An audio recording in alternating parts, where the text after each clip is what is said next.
मित्रों, आज माननीय उच्च न्यायालय ने श्री केजरीवाल के संदर्भ में जो निर्णय दिया है उससे तथ्यों के कठोर धरातल पर आम आदमी पार्टी का अहंकार चकनाचूर हो गया है। स्वघोषित कट्टर ईमानदार का किरदार धारदार तथ्यों के साथ पूरी तरह तार तार हो गया है। यह सामान्य बात नहीं है। देखिए, जिस प्रकार से उन्होंने जमानत के लिए नहीं, यह बात हम ऐसे नहीं कह रहे हैं, उन्होंने तो सीधे सीधे अपनी अभिरक्षा को ही, यानी अपनी हिरासत को ही चुनौती दी थी। अहंकार यह था कि मुझे छूट नहीं चाहिए, मुझे दूसरे को गलत साबित करना, इसलिए मैंने कहा कि वह अहंकार चूर चूर हो गया है। क्योंकि माननीय न्यायालय ने जो अभी मीडिया में प्राप्त सूचना उसके अनुसार यह बिंदु स्पष्ट कहा है, court clarifies that the petition is for deciding the arrest is illegal. क्योंकि उन्होंने तो सीधे यह कहा था कि अरेस्ट ही इलीगल है, यानी वो जमानत मांग ही नहीं रहे थे और इतनी बड़े अहंकार के साथ वो आगे बढ़ने का प्रयास कर रहे थे। दूसरा विषय बहुत स्पष्ट मैं आपके सामने उद्धृत करना चाहता हूं। Material collected by the ED reveals that the Kejriwal conspired was involved in formulation of excise policy. बार बार हम लोग कहते थे साक्ष्य जांच एजेंसियों ने दिए हैं और वो न्यायालय के समकक्ष हैं, ना हमारे पास है ना किसी अन्य के पास है, इसलिए उस पर बयानबाजी निरर्थक है। स्पष्ट रूप से कोर्ट कह रहा है कि जो साक्ष्य दिए गए उससे प्रतीत होता है कि वह नीति बनाने में बाकायदा कंस्पायर्ड द एक्साइज पॉलिसी, और फिर लिखा हुआ है was involve in the formulation of the excise policy and use the proceed of crime. यानी वो नीति निर्धारण में मुख्य कर्ता धर्ता थे और उससे प्राप्त चीज को अवांछित आपराधिक चीजों में प्रयोग किया गया। He is also allegedly involved in the personal capacity in the formulation of the policy and demanding the kickbacks, and secondly in the capacity of national convener। यानी प्रथम दृष्टया वो नीति को बनाने में मुख्य सूत्रधार थे और फिर उसके बदले में धन प्राप्त करने में अपनी दूसरी भूमिका यानी आम आदमी पार्टी के संयोजक के रूप में कर्ता धर्ता थे। उसके उपरांत माननीय न्यायालय ने एक और गंभीर ऑब्जर्वेशन दिया है। Court says doubting grant of the pardon of the approver amounts to casting aspersion on judicial process। अर्थात किसी को जमानत दी गई या नहीं इस पर टिप्पणी करना सीधे सीधे न्यायपालिका के ऊपर टिप्पणी करने के समान है। भाई अगर आप देखें तो इसी आधार के ऊपर अभी संजय सिंह जी को तो बेल मिली है। आप इस ढंग से राजनीतिक आधार के ऊपर कोर्ट के निर्णयों के ऊपर समीक्षा, आक्षेप और कटाक्ष नहीं कर सकते। इसके आगे और स्पष्ट रूप से कहा गया है, who gives ticket for contesting election and who purchases electoral bond is not the concern of the court. यह बहुत महत्वपूर्ण प्रेक्षण है, is a very significant observation by the high court कि किसको टिकट दिया गया, किसने इलेक्टोरल बॉन्ड लिया, इस विषय का कोर्ट की प्रोसीडिंग से कोई लेना देना नहीं है। अर्थात जो एक कानूनी विषय को वह राजनीतिक विषय बताने का प्रयास कर रहे थे, that was cleverly when he was trying to put a cover of technicality on their hidden motive of politicality which has been totally discarded by the court.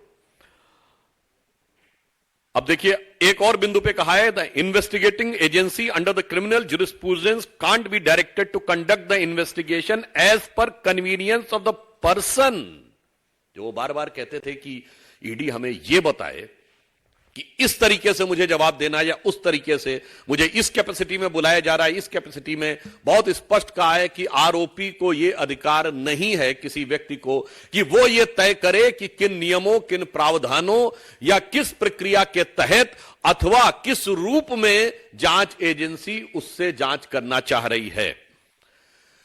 अगला बिंदु और गंभीर है, the court won't lay down different categories of law, one for common citizens and other granting special privilege to Chief Minister. आम आदमी party, मैं पुनः underline करके कहता हूं, आम आदमी पार्टी के तथा कथित आम आदमी मुख्यमंत्री के बारे में स्पष्ट रूप से माननीय न्यायालय कह रहा है कि सामान्य यानी आम आदमी के लिए एक नियम और आम आदमी पार्टी के मुख्यमंत्री के लिए दूसरा नियम, यानी नाम तो आम, दीवाने आम, और चाहते हैं कि डील किया जाए दीवाने खास की तरह, तो यह खासो खुसूस खासियत पूरी तरीके से खारिज कर दी गई कोर्ट के द्वारा। पुनः मैं कहना चाहता हूं, यह सबसे महत्वपूर्ण बात है।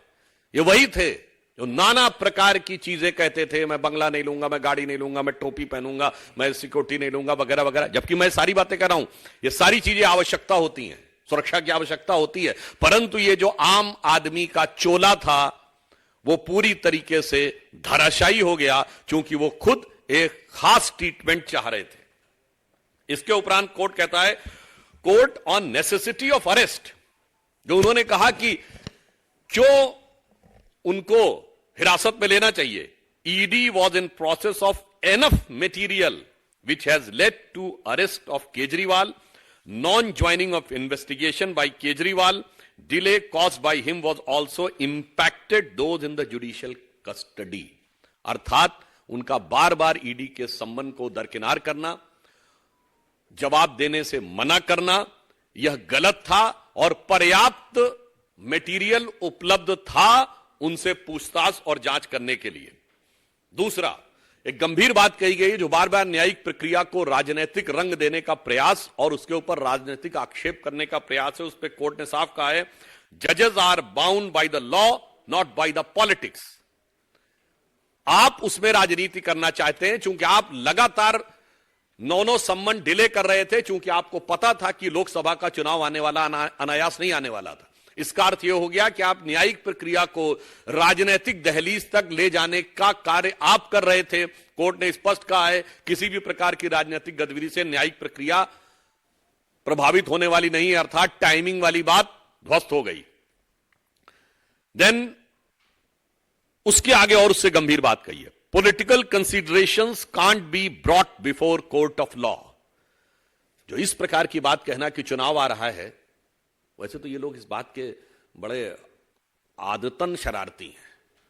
याद करिए 2019 के लोकसभा से पहले कांग्रेस पार्टी के नेता भी वकील का चोला ओढ़कर श्री राम जन्मभूमि के मुद्दे पर भी यही कह रहे थे कि चुनाव आ रहा है तो इसको बाद में करिए। आज भ्रष्टाचार के मुद्दे पे चुनाव आने की बात पे कही तो कोर्ट साफ साफ कह रहा है कि किसी भी प्रकार का राजनैतिक संदर्भ न्यायालय के समक्ष देना उचित नहीं है। इसके उपरांत कोर्ट कहता है, court are concern with the constitutional morality not the political morality. Court साफ कहता है कि ये जो आप तथाकथित अपनी नैतिकता राजनीति का बात करते हैं, इससे कोर्ट को कोई मतलब नहीं है, वो केवल हार्ड कोर फैक्ट्स के बारे में कहता है। अब आगे की बात और भी गंभीर है, जो कहते थे चवन्नी नहीं मिली। इस पॉइंट में माननीय न्यायालय कहता है, this court holds that ED was able to place enough material statement of the approvers and their own candidate stating that was given to for Goa elections, it completes the chain regarding the money sent for Goa elections। यानी जब उनके स्वयं के प्रत्याशी ने यह बयान दिया है कि उसको इस प्रकार का धन इस स्रोत से प्राप्त हुआ है, तो यह प्रथम दृष्टया इस संदेह की पुष्टि करता है कि पैसा कहां से आया। जो कहते थे चवन्नी नहीं मिली, अब चवन्नी नहीं, वो करोड़ों का ट्रेल मिल रहा है। इसलिए हम ये बात साफ कहना चाहते हैं कि इंडिया अगेंस्ट करप्शन की अन्ना क्रांति से शुरू हुआ आंदोलन आज के में तब्दील हो गया है, यानी केजरी करप्शन क्रांति में तब्दील हो गया है। एक दशक के अंदर इतना बड़ा पराभव संभवतः भारत की राजनीति में कभी देखने को नहीं मिला होगा। और इसी के साथ एक बात और साफ हो गई है कि ये तथाकथित इंडी गठबंधन के नेताओं ने उसी रामलीला मैदान में जहां इंडिया अगेंस्ट करप्शन की क्रांति हुई थी, वहां जिस करप्शन को लेकर रैली की थी, अब साफ हो गया कि केजरीवाल जी विगत 30-35 वर्षों से जेल के अंदर बाहर जाने का जो क्रम चल रहा था, वो तमाम नेता, श्री लालू प्रसाद यादव जी से लेके शिबू सोरेन जी से लेके डीएमके के नेता करुणानिधि कनिमोझी, ए राजा से लेके अन्य नेताओं से रत्ती भर भी अलग नहीं हैं।